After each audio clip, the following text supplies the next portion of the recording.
saya sangat memiliki perhatian dan saya sangat. Nah, kira-kira apa hal yang akan kita bahas selama kurang lebih 1,5 jam ke depan? Tadi saya mulai jam 9, berarti saya harus berakhir kurang lebih sekitar jam 10.30. Itu pun sudah dengan tanya jawab. Jadi mungkin waktu saya hanya tinggal 30 menit lagi. Yang pertama, saya ingin share bahwa sebelum kita melakukan segala macam aktivitas ataupun bentuk komunikasi publik, baik itu yang sederhana maupun rumit, saya pikir kita kuasai dulu saja pola komunikasi yang sederhana. Itu paling tidak ada 3 faktor yang kuat di dalam sebuah komunikasi. Pertama, pengirim pesan, kedua adalah pesan, dan ketiga penerima pesan. Itu saja dulu. Nah, berikutnya nanti akan ada hal bahasan tentang bagaimana impactful communication. Berikutnya ada persuasive communications, dan yang terakhir adalah personal branding. Nah, kenapa ada kaitannya dengan personal branding? Hari ini kita mulai menemukan ada, mungkin bisa dibilang bias, tetapi bisa juga disebutkan itulah pasar hari ini. Pasar pada saat ketika saya masih berusia sekitar 5 tahun sampai dengan 15 tahun, pada saat saya masih menempuh pendidikan di bidang sekolah dasar, saya tidak terlalu kenal dengan apa yang disebut dengan sosial media, apa yang disebut dengan gadget. Nggak ada produk-produk itu.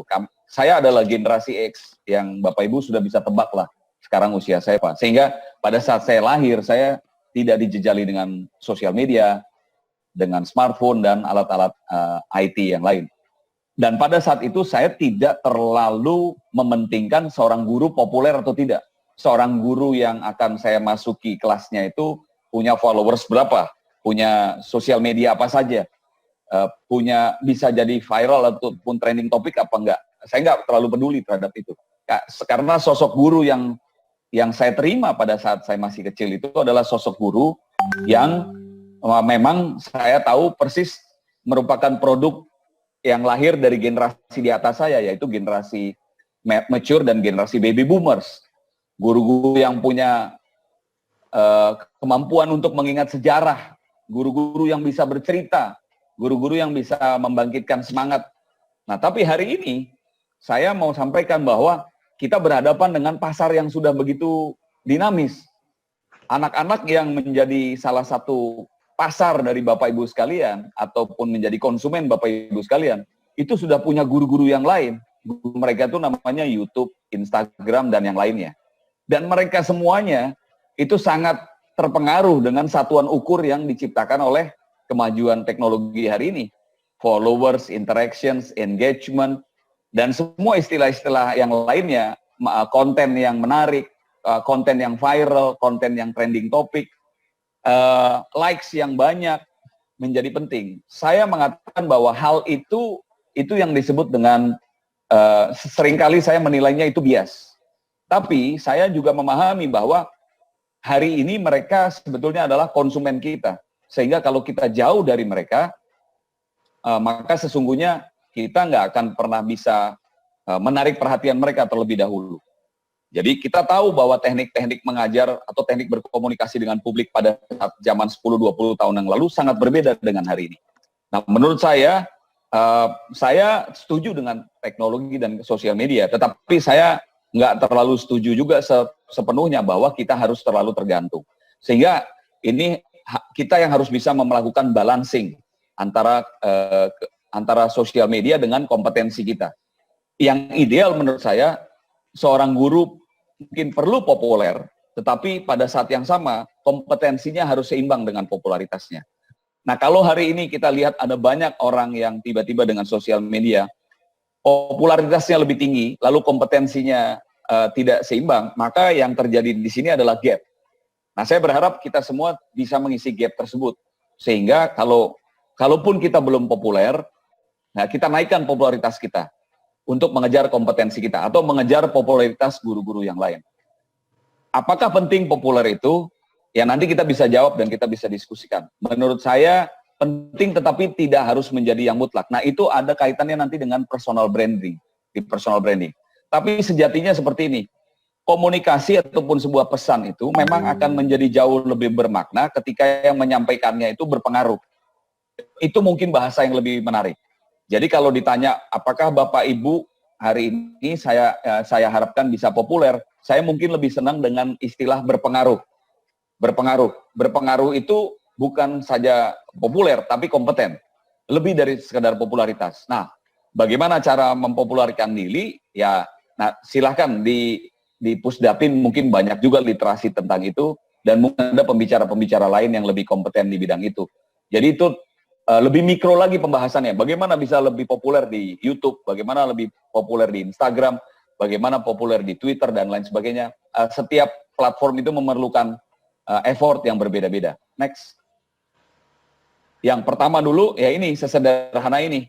Dari gambar seperti ini, Bapak Ibu bisa lihat, itu ada seorang anak kecil di ujung yang memainkan permainan lama ini, mengirimkan suara melalui media. Jadi anak kecil inilah yang pria, kurang lebih analoginya seperti saya dan Bapak Ibu pendidik, lalu seutas tali ini dan juga ada alat seperti ini adalah medianya. Media itu sekarang bisa macam-macam, bisa pertemuan tatap muka, offline yang dulu kita sering kerjakan, tapi sekarang menjadi tidak sering kita kerjakan karena pandemi COVID-19 ini, berarti menjadi virtual, menjadi online.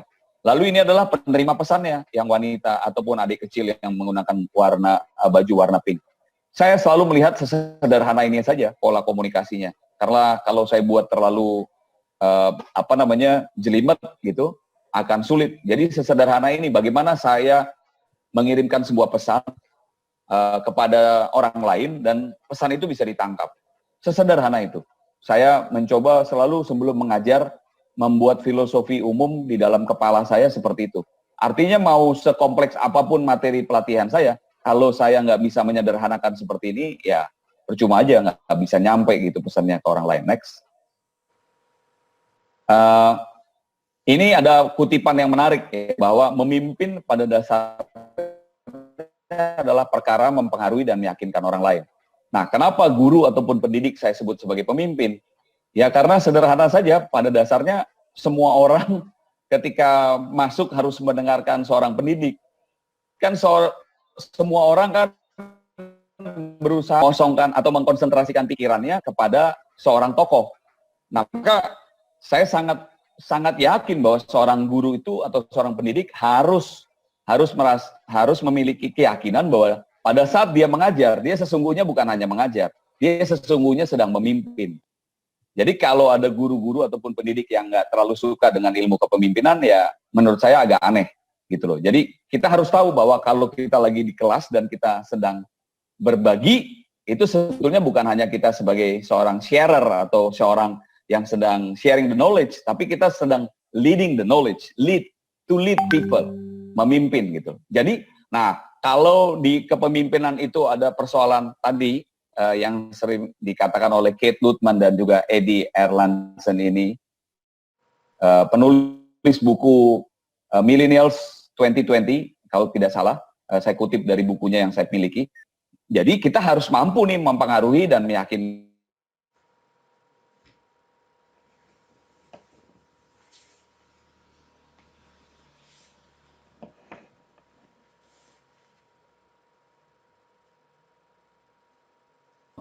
pengaruh.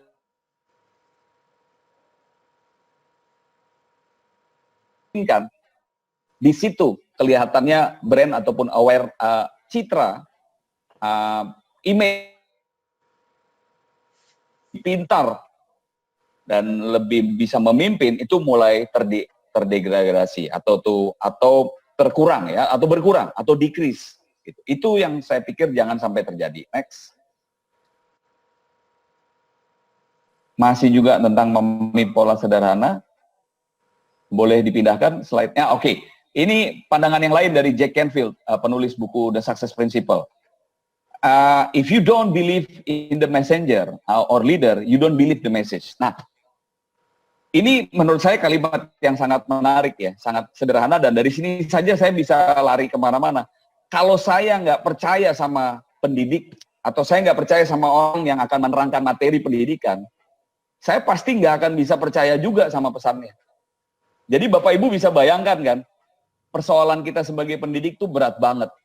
Berat karena apa? Sebelum kita ngomong soal konten, orang harus bermimpin. Nah, coba dibayangkan kalau kita sendiri tidak mendapatkan persepsi itu dan mereka mau mempercayai pesan kita. Jadi memang saya yakin Pusdatin Kemendikbud punya peran di sini. Kita harus bantu bagaimana caranya para guru ini yang sudah mungkin waktunya banyak habis untuk keperluan pribadinya, keperluan pengembangan dirinya, keperluan mempelajari konten ataupun materi pendidikannya, masih harus dibebani lagi dengan persoalan dirinya harus populer. Nah, popularitas itu yang saya harap hari ini kita juga bisa. Ada TV edukasi, ada suara edukasi, ada banyak platform, silakan dimanfaatkan. Dan juga ada materi-materi yang bisa Bapak Ibu, platform berkomunikasi dengan publik yang Bapak Ibu bisa siapkan sendiri. Instagram sendiri, Facebook sendiri, akun Twitter sendiri, dan lain sebagainya. Akun YouTube sendiri. Jadi Bapak Ibu memang harus bisa dipercaya gitu loh. Dan untuk mendapatkan kepercayaan dari publik itu memang tidak mudah. Ya tadi, dibina, dibangun terus. Harus seperti tanaman dipupuk terus, nama baik, reputasi itu terus harus dipelihara. Next. Halaman berikutnya. Nah, ini adalah gambar-gambar saja. Jadi menurut saya Bapak Ibu adalah pusat perhatian dari publik. Maka harus sadar betul bahwa penampilan Bapak Ibu di depan publik itu harus menarik. Nggak boleh ada salah sedikit pun atau ada yang ya kurang estetik sedikit pun. Biasanya ya itu saya alami pada saat saya berada di industri televisi. Rambut kita lain sedikit aja orang komentar, ya kan? Baju kita ada yang tidak sempurna sedikit aja kita jadi komentar. Jadi memang jadi guru ini memang harus bisa mengambil nilai-nilai sebagai seorang performer atau seorang entertainer lah. Next. Pusat perhatian publik. Bapak Ibu juga harus mampu menarik perhatian publik. Kita nggak terbayang kalau di kelas Bapak Ibu semuanya setelah diajar ada yang tidur, ada yang dimatikan kamera videonya. Saya paling nggak mau tuh kalau saya ngajar sama mahasiswa saya buka semuanya. Harus seimbang dong. Masa gurunya aja yang kameranya diaktifkan, muridnya semua juga harus. Dan itu menunjukkan, kenapa Bapak Ibu? Itu menunjukkan bahwa mereka memperhatikan. Kalau kameranya dibikin pada status off, kan kita tahu mahasiswa ataupun pelajar kita ini sedang memperhatikan kita atau mengerjakan hal yang lain. Jadi nanti pada saat semua kelas online, peraturan yang harus dibuat itu pertama adalah buka itu kameranya. Jangan pernah Bapak Ibu bisa menerima excuse ya bahwa, oh ya saya lagi ada, ya kita mungkin 1-2 orang ada excuse yang benar gitu ya. Tapi mayoritas kalau Bapak Ibu memperlakukan semua kelas boleh menonaktifkan kamera, ya sulit Bapak Ibu seperti berbicara kepada notebook saja sendiri, seperti berbicara kepada robot. Jadi nilai interaksinya nggak ada. Harus bangun semua orang mendengarkan pada saat Bapak Ibu menerangkan. Next. Halaman, ya kita juga tidak berharap apa yang disebut dengan customer kita ataupun audiens kita tertidur seperti ini. Jadi mereka semua harus bisa terjaga. Nah, membuat mereka terjaga itu yang nggak bambang. Ya tidak mudah. Maka harus ada topik yang menarik. Selain konten yang menarik, Bapak juga harus punya skenario. Skenario pengajaran seperti apa yang menarik. Berikutnya. Halaman berikutnya, Mas. Ya, ini biar lebih relevan, foto saya sendiri saya tampilkan nggak apa-apa ya Bapak Ibu ya. Saya mohon izin. Ini adalah beberapa finalis Putri Indonesia. Saya diminta untuk mengajar public speaking. Ya, kalau Bapak Ibu lihat sih, mungkin hanya, ya so far kalau Bapak Ibu lihat dari foto ini, ya coba dilihat aja, ada nggak mereka yang tidur? Mudah-mudahan sih nggak ada ya.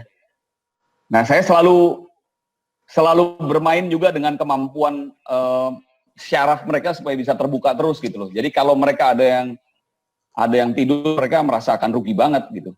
Next. Nah, ini adalah impactful communication. Kita masuk, boleh dibesarkan sedikit, Mas, supaya saya bisa lebih membaca slide-nya dibesarkan ya, saya dikecilkan aja. Jadi impactful itu sebetulnya adalah, impactful is an adjective that has some meanings. Dia memiliki pengertian bahwa impactful itu adalah memiliki kekuatan untuk mendapatkan rasa bersimpati, rasa simpati. Jadi kalau ini nggak bisa kita dapatkan dari pendengar kita, memang agak sulit pengajaran itu pindah. Nah, di impactful itu juga ada rasa rasa kecintaan atau rasa ingin berbagi. Jadi kalau Bapak Ibu bisa memiliki kemampuan impactful communication, rasanya orang lain tuh akan sangat rugi kalau tidak mendengarkan para pendidik sedang berbicara. Next. Impactful juga punya arti ataupun sinonim mempengaruhi, berpengaruh, berdampak.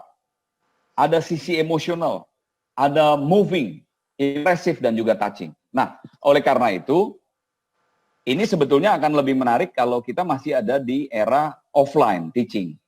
Kenapa? Karena kita bisa membangun nomor 3, nomor 5 itu pada saat kita bertemu tatap muka. Nah, sehari ini kita, ya jadi kalau saya di kelas, saya pasti selalu akan berkomunikasi dengan publik dengan cara bergerak. Dengan cara bergerak, melakukan penampilan yang impresif, tidak diduga-duga, dan juga ada sisi touching. Touching itu artinya saya bisa memegang materi presentasi saya, bisa menunjukkan benda, tidak harus memegang manusia, tetapi saya punya kemampuan untuk bisa menunjukkan sentuhan-sentuhan. Nanti saya tunjukkan slide kenapa ternyata untuk mempengaruhi manusia itu perlu bergerak atau perlu menyentuh. Nah, itu yang disebut dengan moving forward. Ada di slide berikutnya. Jadi, kelihatannya kita akan kehilangan kesempatan tadi untuk menunjukkan moving dan touching di era offline. Dan ini kesulitan menurut saya. Nah, mau tidak mau ruangan yang sangat pendek seperti ini, seperti saya bergerak seperti ini, itu yang harus Bapak Ibu lakukan. Seperti ini, itu harus Bapak Ibu lakukan. Karena mereka pasti juga akan statis kalau melihat gambar Bapak Ibu saja. Atau bisa sesekali di-insert dengan slide. Jadi suasana yang dinamis, tidak membosankan, itu adalah salah satu kemampuan yang harus dimiliki oleh seorang guru untuk bisa berkomunikasi dengan publik. Next. Ini adalah beberapa, tadi cukup banyak ya, yang disebut dengan impactful itu kalau dikaitkan dengan kata, apa? Eloquent itu mahir, ataupun expert di bidangnya, ekspresif, very significant, punya passion, demonstratif, ada rasa atau feeling, responsif, very sensitive. Jadi ketika kita melihat hal yang sangat detail dan kecil aja kita harus bisa sensitif. Excitement atau exciting, ketertarikan yang luar biasa. Inspirational. Nah, generasi yang hari ini kita lihat, generasi milenial ke bawah, itu sangat senang dengan yang nomor 10. Maka tidak terhindarkan Bapak Ibu untuk bisa membuat materi-materi pengajaran yang inspirasional. Nah, ini kelihatannya kalau di materi ajar saja, yang tidak kita improvisasi dan tidak kita kombinasikan, atau diri kita tidak bisa menjadi sumber inspirasi, nah mereka pasti nggak menganggap kita orang yang impactful. Nah ini tantangan buat kita. Saya juga masih terus belajar bagaimana untuk kita bisa menjadi inspirational. Inspirational hari ini tidak terbatas lagi pada umur. Kalau zaman dahulu kita hanya bisa cari inspirasi dengan orang tua. Hari ini inspirasi bisa didapat dari orang muda, gitu loh. Jadi sekarang hari ini semua orang bisa jadi pengajar karena kita pernah lihat dia misalnya punya katakanlah punya sertifikat mengajar, tetapi dia punya akun YouTube yang terus memberikan inspirasi.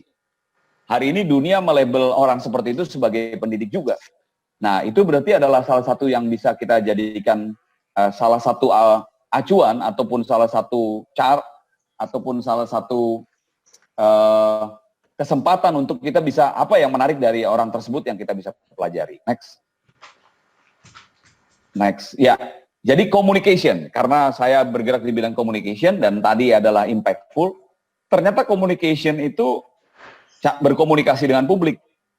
Berarti kan salah satu kata kuncinya adalah komunikasi. Saya terus mencari apa istilah arti ataupun definisi komunikasi. Ternyata dari istilah ataupun bahasa Latin, saya menemukan communication itu disebut-sebut dengan communicare atau communicare. Saya nggak ngerti bagaimana melafalkannya, tapi artinya, meaningnya adalah to share.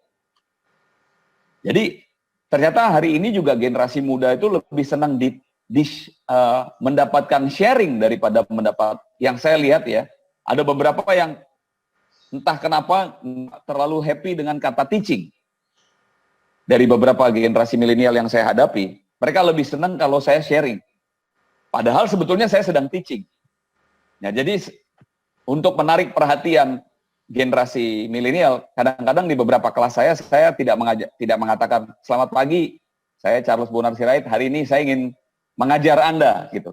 Kesan mengajar itu, kata mengajar itu kayaknya hari ini mulai mendapatkan begitu banyak lawan atau terdegradasi dengan kata sharing. Itu mungkin bisa kita kaji lagi dalam pembahasan berikutnya atau nanti kalau masih ada waktunya. Jadi to share. Nah, to share itu Bapak Ibu silahkan cari tahu sendiri, tapi yang jelas komunikasi ini adalah serangkaian tindakan Bapak Ibu yang mengarah kepada maksud dan tujuan untuk mendapatkan pemahaman dari orang lain dengan cara Bapak Ibu melakukan sejumlah pemahaman terhadap tanda-tanda dan apa yang disebut dengan semiotika. Nanti bisa cari referensinya apa yang disebut dengan sains dan juga semiotik. Nah, hal-hal yang lain, ternyata komunikasi itu tidak sederhana kita ngomong, tapi komunikasi itu ada sejumlah perencanaan, ada sejumlah ide dan gagasan yang harus dirancang dan dibentuk, lalu setelah itu dikomposisi, dan setelah itu dipindahkan atau ditransmisikan melalui berbagai macam cara. Bisa melalui materi pengajaran, bisa melalui pengiriman sinyal, dan hal-hal lainnya. Dan jadi ternyata berkomunikasi itu tidak sesederhana kita hanya ngomong, tetapi perlu juga dengan perencanaan. Next. Ya, ini adalah tanda-tanda yang tadi saya sebut dengan impactful ataupun communication. Jadi ada affecting, emotional, moving, impressive, dan touching. Ini perlu dilakukan dengan berbagai cara, jadi nggak bisa misalnya kita membuat game, atau kita membuat satu permainan, atau kita membuat suatu role play, kita harus terus selalu berubah. Apalagi dalam waktu misalnya kita mengajar 2 jam, 3 jam, kalau role play-nya begitu-gitu terus, pasti kemampuan untuk bisa menyentuh emosi, impresif, dan lain sebagainya akan berkurang. Jadi harus dilakukan dengan berbagai macam approach dan perspektif. Next. Nah, ini yang tadi saya sampaikan, ternyata untuk bisa tadi ada disebut kalau tidak salah di slide yang paling depan, bahwa untuk bisa menjadi leader itu kita harus bisa melakukan kemampuan untuk bisa mempersuasi orang lain. Nah, saya mencoba mencari literasi, apa itu yang disebut dengan persuasive communication. Ternyata berhubungan dengan alam bawah sadar, hukum alam bawah sadar, untuk bisa mempersuasi dan mempengaruhi orang lain. Jadi ada yang disebut dengan dorsolateral prefrontal cortex yang ada di kepala manusia, dan itu biasanya bisa disentuh dengan opini publik atau menciptakan opini. Nah, opini publik sangat bisa dilakukan oleh seseorang yang memimpin ataupun mendominasi sebuah pertemuan atau sebuah forum. Seperti hari ini kita lihat yang sedang berbicara adalah saya, maka saya sangat punya peluang untuk bisa menciptakan opini. Opini apa yang saya bentuk sekarang adalah opini bahwa seorang pengajar ternyata harus mampu berkomunikasi dengan publik. Orang lain mungkin bisa melihat dalam konteks yang lain, tapi saya hari ini membatasi maksud dan tujuan saya untuk bisa berkomunikasi dengan Bapak Ibu hanya pada opini yang sempit, yaitu komunikasi publik. Jadi Bapak Ibu sesungguhnya di dalam kelas itu adalah seorang public opinion maker.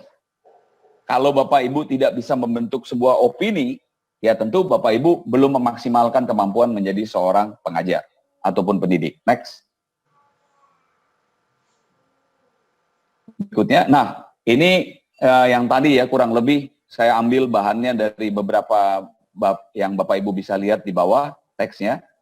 Memang ada di kepala manusia itu apa yang disebut dengan dorsolateral prefrontal cortex atau semacam ya bagian tubuh manusia di kepala yang bisa membentuk opini, yang akhirnya menerima sebuah kenyataan dan membentuknya menjadi sebuah opini ataupun sebuah keyakinan. Jadi keyakinan ini yang harus Bapak Ibu dalam tanda kutip ditransferkan kepada murid ataupun peserta didik kita. Next. Ini adalah bagian lain dari apa yang tadi saya sebut dengan prefrontal cortex tadi, bahwa hukum alam bawah sadar manusia itu ternyata kalau mereka bisa disentuh di bagian dari mulai kepala sampai dengan ke ujung kakinya.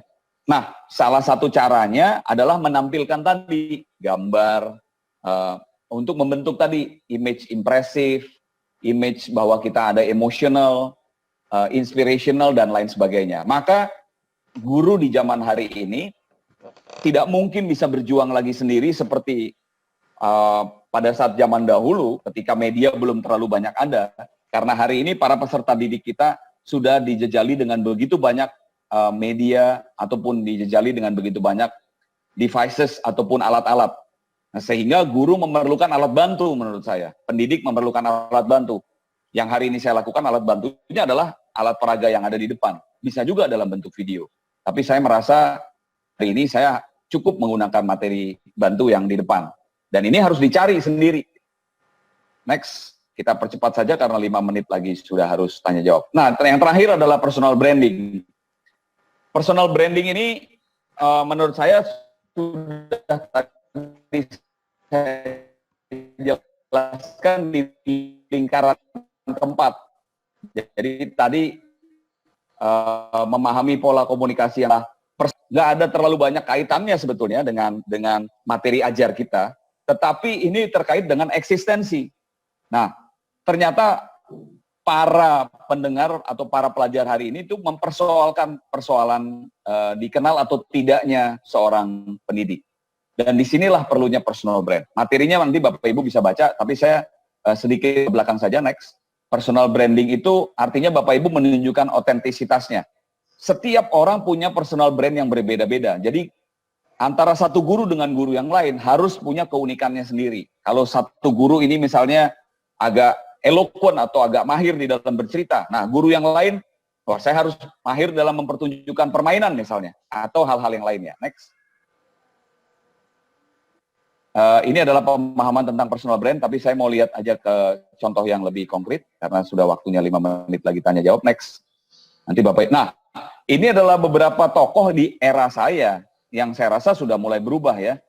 Kalau kita lihat pembicara, itu ada Oprah Winfrey. Kalau kita lihat ada seorang miliuner yang juga punya kemampuan untuk menciptakan IT, ada Bill Gates. Ini materi sudah saya buat sekitar tahun 2014 di bagian yang ini. Jadi pada saat itu orang-orang yang bersangkutan belum berada di saat ini. Donald Trump saat itu masih cuma pengusaha. Michael Jordan yang paling sebelah kanan itu adalah pebasket unggul pada zaman saya, pada saat saya masih di SMA. Jadi ya kurang lebih sekitar 20 tahun. Punya otentisitas. Nah, saya berharap Bapak Ibu juga bisa mempotret diri Bapak Ibu dalam foto seperti ini. Kira-kira 5 tahun, 1 tahun, 6 bulan ke depan, saya tuh pengen dikenal sebagai guru yang expert di bidang apa. Jadi, dan brand saya harus kuat di situ. Dan ini bisa dibentuk melalui apa? Melalui sosial media yang ada di hari ini. Next. Nah, ini adalah bagaimana cara kita bisa membuat personal brand. Ada framework-nya, internal, financial, eksternal, dan knowledge dan learning. Ternyata knowledge dan learning itu sangat penting buat kita. Sehingga kalau ada keinginan untuk menambah gelar ataupun menempuh tingkat pendidikan yang tinggi, itu adalah salah satu cara untuk menaikkan brand. Tapi brand bukan hanya bisa dibangun dengan itu, tapi ada hal-hal juga yang bisa dibangun dari internal kita.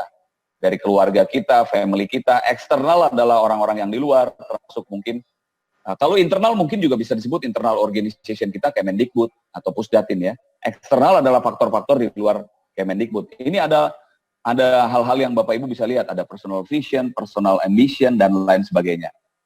Dan not to forget also financial. Pasti kita juga memerlukan hal itu. Itu adalah hal yang bisa saya jelaskan. Saya sangat rindu untuk bisa bertanya jawab. Seperti sudah saya duga, waktu saya tidak banyak. Dan mudah-mudahan Mbak, apa yang saya bisa jelaskan hari ini, walaupun mungkin kelihatannya agak sedikit terburu-buru karena dikejar waktu, mudah-mudahan bisa bermanfaat buat Bapak Ibu. Terima kasih, saya menunggu waktu dan forum untuk kita bisa bertanya jawab. Sukses untuk kita semuanya. Mbak Dona. Iya, Mas. Saya terus pesona sekali Bang Charles ini dengan pemaparannya. Jadi sudah teruji sekali. Luar biasa public speaking-nya. Jadi sudah teruji. Saya sampai tidak bosan dari awal sampai akhir mendengarkan dengan seksama. Nah, itu karena kerjasama yang oke antara saya bersama dengan Mbak Dona dan juga Pusdatin. Baik. Ya. Kalau menurut saya, Bang, akan banyak pertanyaan yang disampaikan oleh para peserta yang ingin membutuhkan jawaban dari Bang Charles ini. Ya, saya akan bacakan pertanyaan pertama dari Ibu Riani Rohmawati. Jadi, pertanyaannya adalah, mengapa saya masih sering tremor saat berbicara di depan publik, apalagi jika memegang mic, padahal sudah merasa tenang dan tidak deg-degan. Ya, itu Bang. Itu bisa saya jawab sekarang langsung? Silakan. Ya. Karena jadi gini, perasaan deg-degan itu wajar saja. Nah, yang mungkin ibu juga sudah sering memegang mikrofon, tapi yang jarang dilakukan adalah bertatapan dengan banyak orang. Itu yang mungkin harus dilatih, karena salah satu hal yang membuat orang itu mudah untuk grogi adalah ketika matanya berhadapan dengan banyak mata orang lain. Nah, bagi seorang pembicara publik, bertatapan dengan orang lain itu sudah menjadi dalam tanda kutip santapan hariannya. Jadi seorang guru mestinya menatap mata publik itu tidak boleh lagi merasa deg-degan. Dan yang membuat deg-degan itu adalah karena banyak tatapan mata seperti ini, menatap mata ibu ataupun bapak. Yang harus dilatih dan harus dipersering adalah bagaimana bapak ibu sering menatap orang lain, harus lebih sering menatap orang lain. Itu yang perlu dilakukan. Dan melakukan hal seperti ini, melakukan webinar seperti ini, itu menurut saya adalah salah satu latihan yang tidak bisa dihindari. Sekian Mbak Dona jawaban saya. Iya, jadi begitu ya Ibu ya, harus sering latihan. Jadi kata orang practice make perfect gitu ya Bang ya. Betul. Iya. Oke, pertanyaan selanjutnya saya akan pilih dari Zoom langsung ini Bang Charles. Kita akan memanggil satu orang penanya yang akan membacakan pertanyaannya secara langsung. Sudah siap, Bang? Ya, sudah siap? Ya. Oke. Baik, Bapak Ibu silahkan ditampilkan Zoom-nya. Saya akan memanggil Bapak Rola Fardila. Siap. Untuk memberikan pertanyaannya. Saya belum terlihat Zoom di saya. Bang Charles sudah terlihat ya? Oke, ini dia. Bapak Rola Fardila, silahkan ajukan pertanyaannya.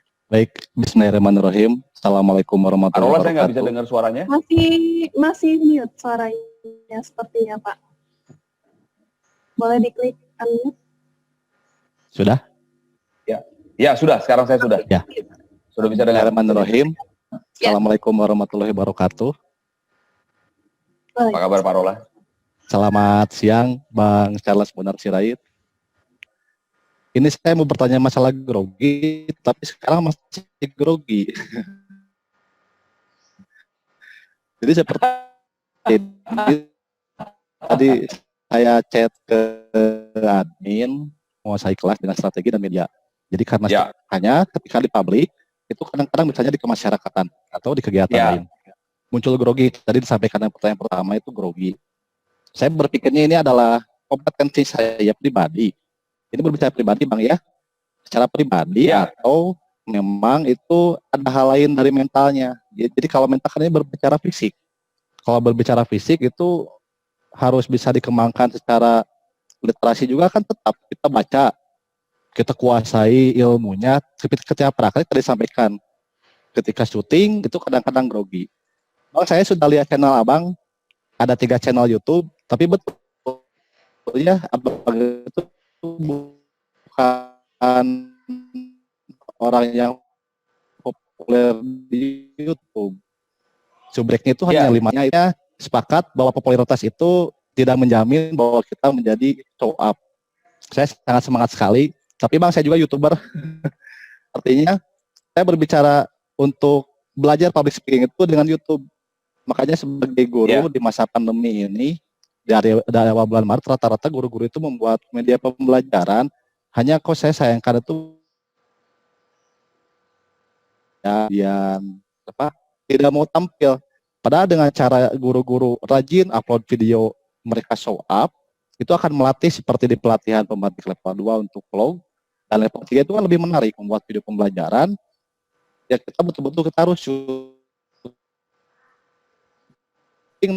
dari 0 menit sampai menit maksimal Budona ya. Itu kembali kepada saya yang harus diperbaiki untuk mengarlas. Terima kasih. Salam edukasi. Ya sama, saya rasa tadi bisa dijawab langsung semua yang sudah disampaikan. Kalau ditanya apakah saya memang rajin atau enggak, saya sedikit ya tadi yang mengenai YouTube. Jadi saya yakin YouTube itu penting. Tapi juga harus disadari bahwa ketika kita sudah masuk di YouTube, memang waktu ini kan sekarang yang paling sulit buat kita ini adalah time management. Kalau kita sekarang waktunya habis hanya untuk ngurusin sosial media, kita bisa nggak ngurusin yang lain gitu. Padahal itu kompetensi kan. Nah tapi sosial media ini penting. Nah jadi kita itu menjadi PR kita bersama. Gimana caranya kita ngurusin sosial media, tetapi kompetensi kita tidak hilang.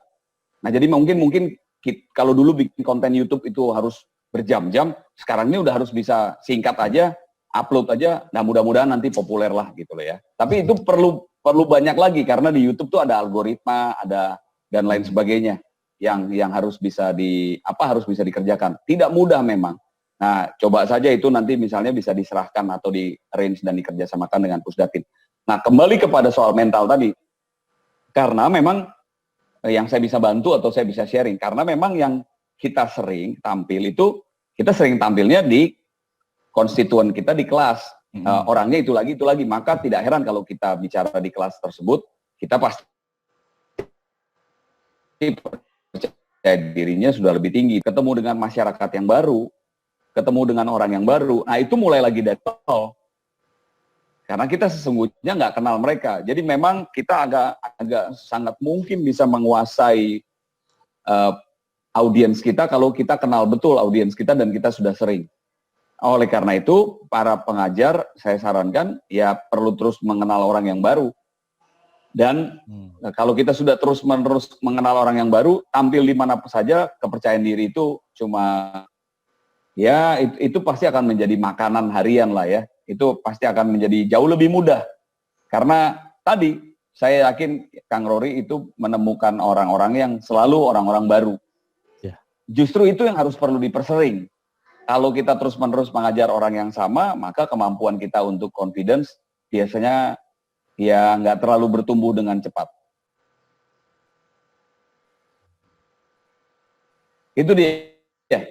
Saya lebih sering, kalau saya challenge untuk kita bikin konten YouTube bareng, boleh nggak difasilitasi oleh Pusdatin? Setuju? Asik. Bener ya, ditunggu ya nanti. Nah, itu ada Mbak Marta dan ada teman-teman semua di sana. Ada timnya Pak Hasan Habibi lah. Harus ditindaklanjuti nih, acara seperti ini harus bisa kita jadi YouTuber bareng kek, kontennya dibikin bareng kek. Mungkin jadi jauh lebih menarik kan? Atau bikin Instagram live bareng bersama dengan saya dan Pusdatin. Setuju? Oke, Mbak Dona. Ya, silahkan. Jadi kita harus kolaborasi, Betul Bang. Terima kasih Pak Rola untuk pertanyaannya. Sama-sama Bu Dona. Iya. Bang, ada pertanyaan terakhir ini yang akan saya bacakan ya. Jadi ini dari Bapak Iwayan Sumartika. Pertanyaannya adalah bagaimana mengubah mindset seseorang yang berkembang di lingkungan tertutup menjadi pembicara yang baik di publik, baik virtual maupun langsung. Ya, silakan Bang jawab. Ya, Pak Iwayan Sumartika dari Bali, Ken kabare, bece, suksma. Mengubah mindset itu memang tidak mudah.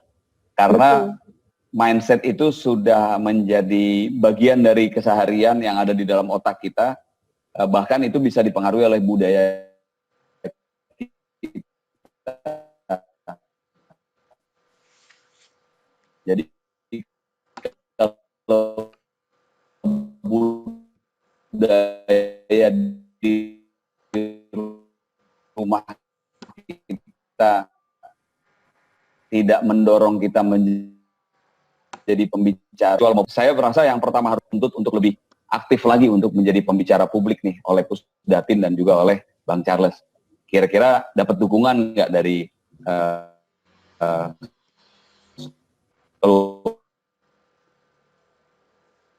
satu orang ngobrol sendiri.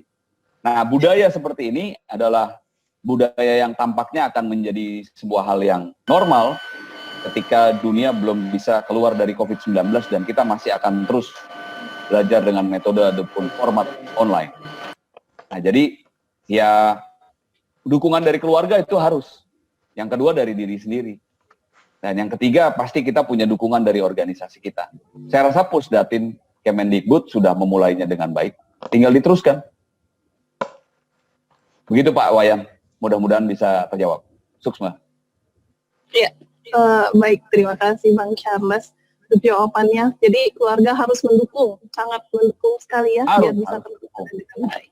Ya. Bang Charles, ini gimana ya kalau misalnya kita adakan sedikit demonstrasi, jadi para peserta pasti udah mengikuti dengan baik pemaparan yang dilakukan oleh Bang Charles. Nah, kita minta salah seorang peserta untuk demonstrasi bagaimana cara public speaking berdasarkan dari yang sudah Bang Charles paparkan tadi.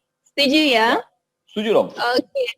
Baik, kalau kita panggil sekarang, ini ada seorang duta rumah belajar dari Kalimantan Timur juga, Bang Charles. Seorang sahabat saya, namanya adalah Ibu Sasmiati. Kepada Ibu, saya silakan. Oke, halo, selamat pagi Bang Charles. Selamat pagi. Selamat pagi, Selamat pagi, Ibu. Ini saya jadi deg-degan nih. Ya itu yang harus kita hapus.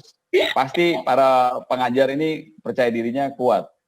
Silahkan Bu, demonstrasi sedikit cara mengajar ataupun membuka pertemuan dengan para murid. Apa hal-hal di luar pengajaran yang bisa dikombinasikan melalui pilihan kata supaya bisa dianggap full communication dan persuasif yang tadi saya sampaikan. Dengan mengacu kepada pola komunikasi sederhana. Baik, saya jadi kebayang Bang Charles saat siaran dulu di SCTV Simponi ya Bang ya.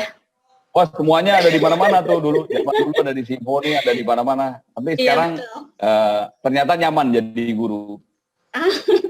Oke. Saya coba ya Bang ya.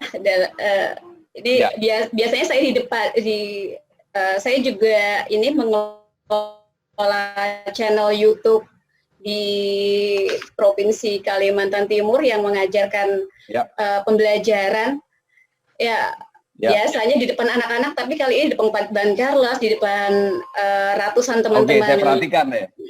Ya, gimana coba. Halo, Assalamualaikum warahmatullahi wabarakatuh. Selamat pagi adik-adik semua, sahabat rumah belajar dimanapun kalian berada. Kali ini kita berjumpa kembali dengan acara kita, kegiatan kita yang selalu hadir dari hari Senin sampai Jumat yang akan mengajak kita belajar banyak hal bersama materi-materi yang sudah sangat kalian tunggu. Nah, kali ini materi yang akan diberikan guru ini adalah sangat menarik. Mengapa? Karena merupakan salah satu trending topik di media sosial. Tentang apa itu? Nanti kita sama-sama tanya kepada pemateri kita ya. Dan yang kedua, sebelum kalian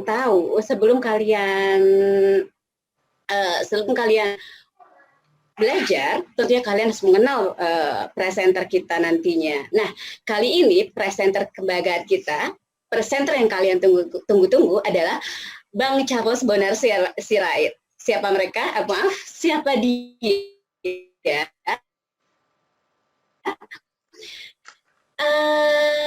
Dan kalian semua beruntung bisa belajar langsung bersama kakak keren kita, Bang Charles Bonar Sirait. Oke, tanpa membuang waktu, saya persilahkan kepada Bang Charles Bonar Sirait untuk memulai paparannya. Silahkan Bang Charles. Oh my God. Oke, terima kasih. Nah, terima kasih.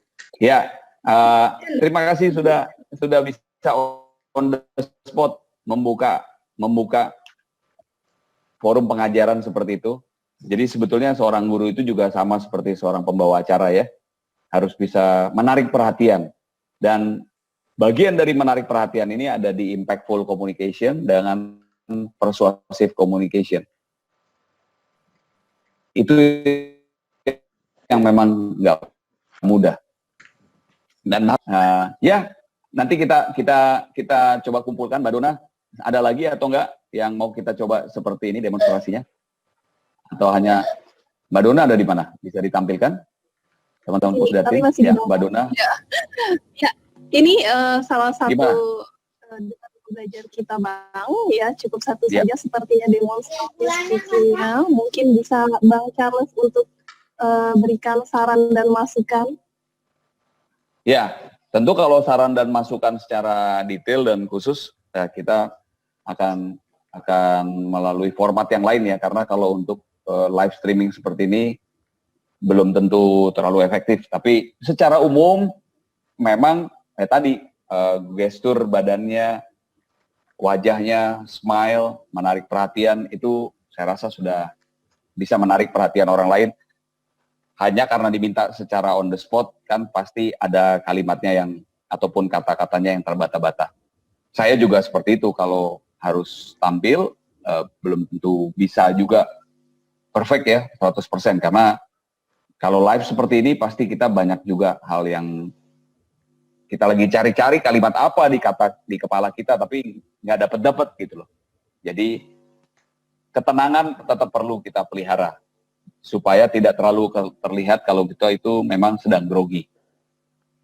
Nah, salah satu yang mungkin harus dipelajari adalah tadi bagaimana tetap lebih tenang, tidak terlihat groginya, tapi pada saat yang sama bisa ketawa, bisa ramah, dan bisa mempengaruhi orang.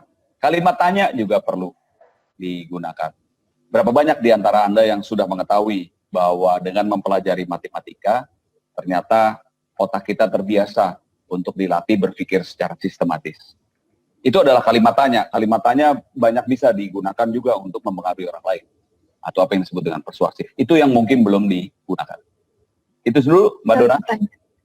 Iya, siap. Kalimat tanya ya, jadinya ya. Ya. Perlu ditekankan, dikasih poin untuk dilatih terus-menerus. Begitu ya, Bang ya? Betul, betul. Ya, sama seperti saya sekarang bertanya, Mbak Dona yang baik, sudahkah Anda menikmati ataupun mengambil makan siang Anda? Belum. Pasti jawabannya belum. Ya, karena ini masih jam 10. Ya, paling tidak itu membuat Mbak Dona tertawa dan tertarik. Oke, terima kasih. Ya, itu salah satu yang bisa digunakan triknya oleh para guru. Oke, siap-siap. Bapak Ibu, terima kasih untuk seluruh pertanyaan yang diberikan. Banyak sekali loh Bang pertanyaannya. Tapi mohon maaf kami tidak bisa membacakan.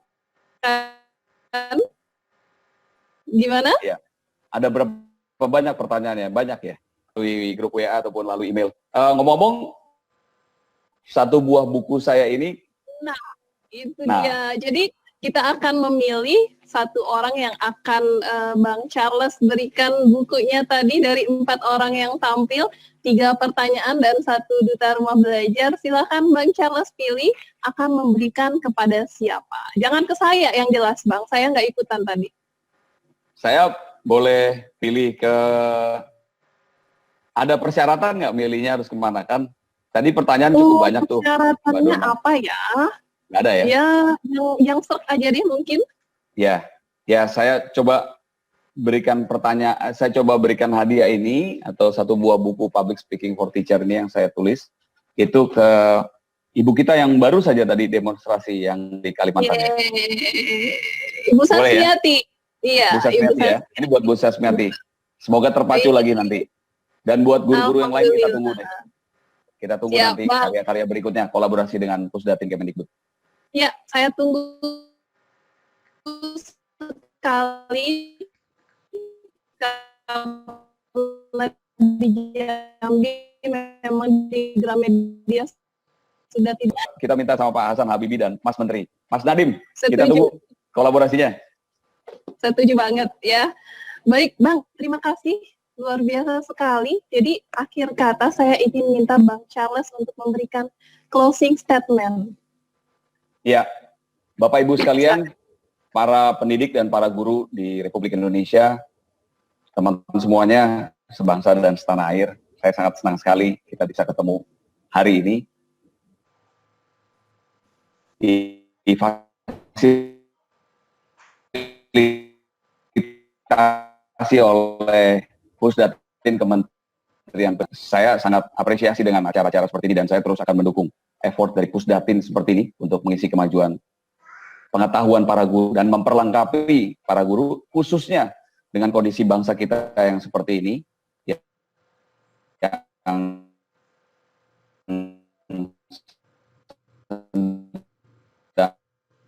mengalami pandemi COVID-19 sehingga teknologi seperti ini kita gunakan teknologi untuk bisa mengembangkan kemampuan dan juga keberanian dan juga tadi kemampuan para guru untuk bisa melakukan impactful communication, persuasive communication, dan meningkatkan personal branding. Ini adalah PR, sudah tahu. Tapi impactful communication, persuasive communication, increasing our personal branding, itu masih menjadi PR buat kita semuanya. Dan saya berharap Pusdatin Kemendikbud bisa menjadi fasilitator bagi kita semua. Bapak Ibu, jangan pernah berhenti ataupun jangan pernah semangat untuk berbagi dan mengajar ke orang lain turun. Karena saya pikir selain dari 3 hal tadi yang perlu kita tingkatkan, yang ada di dalam diri bahwa profesi yang kita ambil ini sekarang sudah benar. Bahwa profesi yang kita ambil ini bisa mencerdaskan orang lain. Dan itu tidak bisa dibayar dengan penghargaan apapun. Menurut saya itu datang juga imbalnya nanti kebaikan itu akan datang yang membalas Bapak Ibu semua dari Tuhan Yang Maha Kuasa. Itu ada pahala yang besar di surga buat Bapak Ibu sekalian yang tidak dimiliki oleh orang-orang lain karena Bapak Ibu sekalian di tangan Bapak Ibu ada kecerdasan bangsa ini. Maju terus, jangan pernah berhenti untuk mengajar orang lain. Salam edukasi, salam pendidikan, salam sehat buat kita semua. Wassalamualaikum warahmatullahi wabarakatuh. Salam sejahtera, sukses untuk kita semua. Shalom, Om Swastiastu, Namo Buddhaya, salam kebajikan. Iya, terima kasih Mas Charles Bonar Sirait, abang kita. Bang, ada sedikit titipan dari DRB kami Duta Rumah Belajar, katanya ingin meminta sedikit salam dari Bang Charles. Halo Duta Rumah Belajar seluruh provinsi Indonesia. Silakan Bang. Ya, di Republik Indonesia saya sangat senang bisa bertemu dengan teman-teman semuanya ya, pada kesempatan yang berbahagia ini. Saya tunggu kolaborasi kita. Saya rindu untuk bisa punya konten bersama di rumah kita bersama Pusdat Kemendikbud Republik Indonesia. Mas Menteri, Pak PLT Pusdatin pasti sudah mempersiapkan, saya sudah mendorong gagasan itu supaya kita lebih sering tampil lagi, supaya kita lebih sering lagi untuk bisa berkomunikasi dengan publik. Maju terus, jadi duta yang keren, dan terus mengajarkan kebaikan untuk semua warga negara Republik Indonesia. God bless you. Terima kasih Bang, luar biasa sekali, kami menjadi sangat termotivasi. Sukses untuk Bang Charles dimanapun berada. Sekali lagi saya ucapkan terima kasih mau berbagi bersama kami di sini. Begitu banyak ilmu yang diberikan, insya Allah bermanfaat. Saya tunggu, amin. Kita tunggu untuk ketemu berikutnya. Dan mudah-mudahan secara nyata ya Bang ya. Iya dong. Kita ketemu di Pusdatin. Nanti pasti dipikirkan. Iya, kolaborasi menariknya. Iya. Terima kasih Bang. Sekali lagi saya ucapkan selamat pagi. Selamat pagi. Sukses. Selamat pagi.